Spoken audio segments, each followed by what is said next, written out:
welcome back to Space Coast Channel's Lively Brevard Show. I'm your hostess, Jennifer Cleveland. And I'm Malak. We welcome you back, and our special guest today is Hank Rion. Welcome. So, Hank, you're the artistic director at the Henegar Center. Can you tell us a little bit about that? The Henegar Center is an arts organization in historic downtown Melbourne, and we do produce theater shows. We do musicals primarily. We do shows upstairs in our little theater.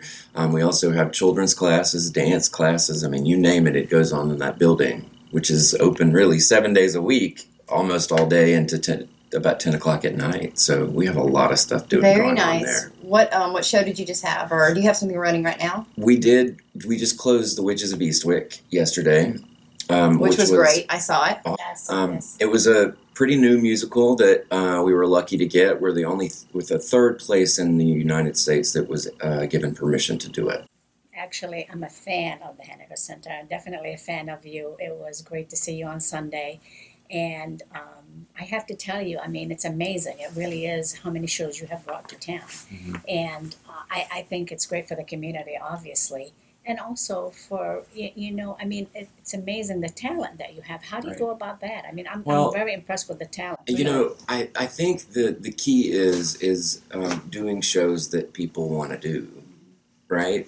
And it started 2 years ago with Crybaby, and it took me about 1.5 years to get the rights to that, and they let us fix it. And so the version that we did at the Henegar Center is the one that's going to be licensed around the world. Wow. So the licensing house said, hey, you guys do great stuff. Here's this other show called The Witches of Eastwick that no one in the U.S. had done it. 2 people had done it once or twice, and then they said, we want you to do it, and then that'll be the last one before we publish the rights. Wow. And so they were blown away by it. But I think finding great actors, there's so many great actors and talented people in this county, singers, dancers, musicians, painters even, and they love working on new stuff. So the actors are local actors. Mm-hmm. And so we had some in Witches of Eastwick. We had some from Bureau. Damon Denon. Yes. He's from Titusville. And he drove every day. He was in Hand to God, which is the show that we did right before. He was in Big Fish last year, so he's become kind of a regular. One of the witches is from Vero Beach. Yeah. We get people from Orlando, Lakeland. It's a wonderful, very old building, right? Is there anything interesting about the building you can tell us? The building is a character in itself. It's 25,000 square feet, and it's one of the few with a concrete basement in the state of Florida. Wow. But there is a ghost there. Nice. A true ghost. Nice.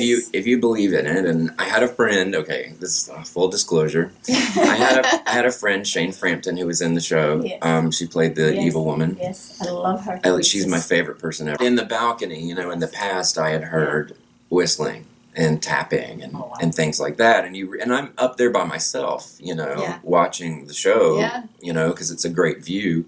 And there had been talk, for years about a ghost named Jonathan. And so when she brought that up out of the blue, it blew me away. I had no idea. So, it kind of verified what everybody had been saying. Very nice. And it's an amazing building to go explore. And it's absolutely beautiful. It is beautiful. Yeah. And we just got done redoing the lobby and the interior of the theater, and all brand new carpet and new chairs and, stuff like that. So it's really becoming even more beautiful, but we want to keep it historic. Yes. Because the 100th anniversary is coming up in 3 years. So it's built in 1919. Now, how did you get your start? I apologize. I'm sorry. I'm so interested in Hank over here. It's like I was dying to ask him all these questions forever, but we never get a chance. Usually it's on the go. I know, yeah. How did you get your start?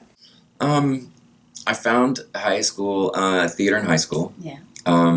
And loved it, and to my parents' dismay, I majored in it, and ended up getting my bachelor's degree in theater, and then wanted to direct. Really, it was my main thing, and so I ended up in New York City in a grad school up there, and so I did that and taught college and high school for a while, and then I auditioned for a show at the Henegar in 2013 and fell in love with the place, and they didn't have any real leadership there, artistic leadership. Yeah. And so they asked me if I would take it over, and they've been stuck with me ever since. All right. I know they're Lucky happy about that. But we've certainly raised the stakes. It really is wonderful. What other kind of shows do you have coming up? Any kind of upcoming events? Well, I start A Christmas Story, the musical, tonight. So I will leave here and go to rehearsal. Now, it's not like The Wizard of Oz last year, which almost killed me. Yeah. You know, we That had was amazing. we had 30 kids, and we had 2 dogs, and another cast of 50. Oh my gosh. So that was I no. have This a is picture with Toto. you do, Yes, you do. I do. Yes, Toto, yes, Dana yes, Niemeyer's yes. doggy. But and then next in January we have a new show called It Should Have Been You, which is a Florida premiere that we got through the Crybaby experience and all that. Then we're one of the first in the United States to be able to do Disney's Hunchback of Notre Dame, and that's in March. Do you consider yourself a nonprofit? We do. Okay, so how do you fundraise?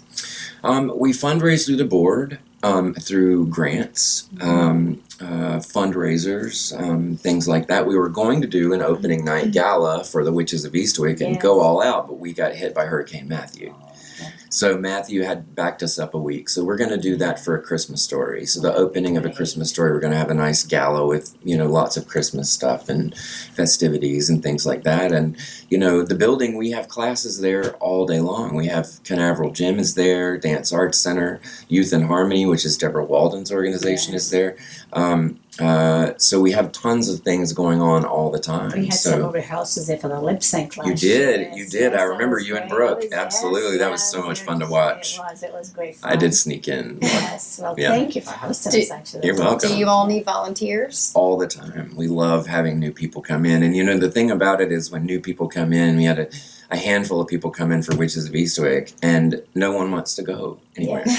They want to stay there all the time because I keep it light and it's fun and we have a great time. And, the common goal is outreach into the community. Yes. And being a light for people and being a safe haven for people. Does that make any sense? Yes. It makes a lot of sense because when I heard you on Sunday when you got up to speak, and obviously because we are friends and I knew what was happening with you, and I heard a couple of people say, "Hank, speak up," I became very defensive.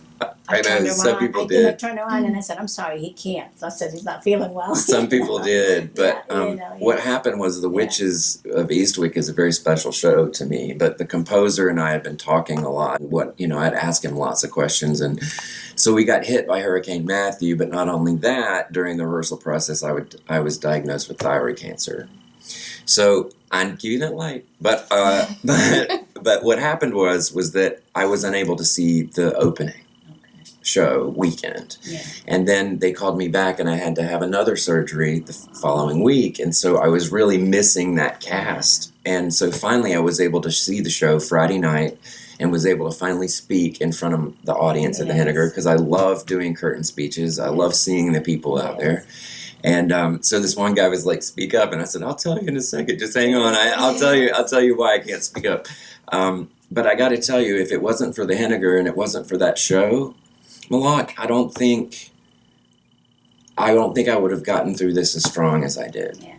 And I think that's the true testament of the Henegar Center. I think it's true testament of you. And I have to honestly say, I'm going to cry now because I really appreciate the fact that you just shot up for the couple that been married for 60 years as well. There was a So you took the time out to do that. Let me tell you something. I love the audience. Yeah. I mean, every single time I go out there and they know me and they know my curtain speeches are short. Yes, which is which is great. And they know that I like to crack jokes and, have fun. And I think it was great to be back in front of them. And I had heard there was a couple there that night that were celebrating their 60th anniversary. Now, I can barely hold a relationship past 15 minutes. I don't know about you guys, but but 60 years, I got to give it up. So I shouted them out. They were very hesitant to raise their hand, but they did. And so we all gave them a big round of applause. I think they were very happy because I talked to them afterwards as well. Good. Yes, I did. I went over myself and actually talked to them. So, you're standing up there and you've got this life journey going on with me and the Henegar, and then you also have that, and you think, wow, how could I not, reach out to them and say it, I'm not sure if you know, my co-host, my beautiful co-host, is visually impaired. Have you been to the Henegar Center yourself? Yes, I saw the Witches of She saw Eastwick Witches, last yeah. week. Yeah, I You did. Well, I mostly listened to it. It's for me, it's a colorful blur. Mhm. Of course, there was pyrotechnics. Did There I was, say it right? yeah, the Yeah. pyro. Pyrotechnics, so that was good for a visually Yeah. impaired person. I got to see that, and then Right. at that one point when everyone started flying, Mhm. I was That was asking the awesome. girls around me, "Are they flying?" Mhm. Because I could see them lift, you know. Aw. But yeah, it's mostly I listen to the songs and Right. I get a little description from my friends around me about what the show looks like. Right. Well, So. I don't know if I can say that. I'll say that anyway. But in graduate school, one of my professors used to make us watch a rehearsal or be involved in a rehearsal blindfolded. Wow. That's wonderful. And I do that every now and then. I'll just stop and I'll put my head down and I'll listen to the show, because what you hear is the timing. Yes. And yes. you hear the music and you hear the lines, and also if you close your ears, then you just see the visual. Yes. So if you take away one, it heightens the other. And so I Yes. think it's a different experience for you, but still the same thrilling, Oh, yeah. amazing experience you see watching a musical. So Yeah, I totally get it. And it's the colors, our lighting designer is amazing, right? Yes, I could actually colors see are the nice beautiful. bright colors, Yeah. and that was very good. Good. Yeah. I tell you, I love going. I love going. Thank you for being here. So, in anticipating of being here, what did you want to tell us? I want to see more people there. I want more people to come in and experience new stuff, and see new shows. And we've become the talk of New York City. I mean, all these authors are wanting us to do their musicals that have kind of been stuck in a rut since we did Crybaby and now The Witches of Eastwick. So. And I've made a lot of contacts, and I love being part of this community. Well, That's what I want to do, is just yeah. continue meeting more people. Yes. So, how do know. people get in touch with the Henegar Center? They can go to our website at henegar.org, or they can call the number, which is 321-723-8698, or just stop by. We are open Yes. all the time, 7 days a week. Just stop by and say, I want to help. In historic downtown Melbourne. In historic downtown. Yeah. Melbourne. Well, Beautiful thank you so building. much, Hank, and prayers and blessings coming your way for Thank healing. Thank you. And thank you for being with Yes. us. Thank you guys so Wonderful. much. We'll Thank see you for Absolute having me. pleasure. I'm so excited. And we'll see you at the Henegar Yes. Center. Thank Thank you. you. Thank you.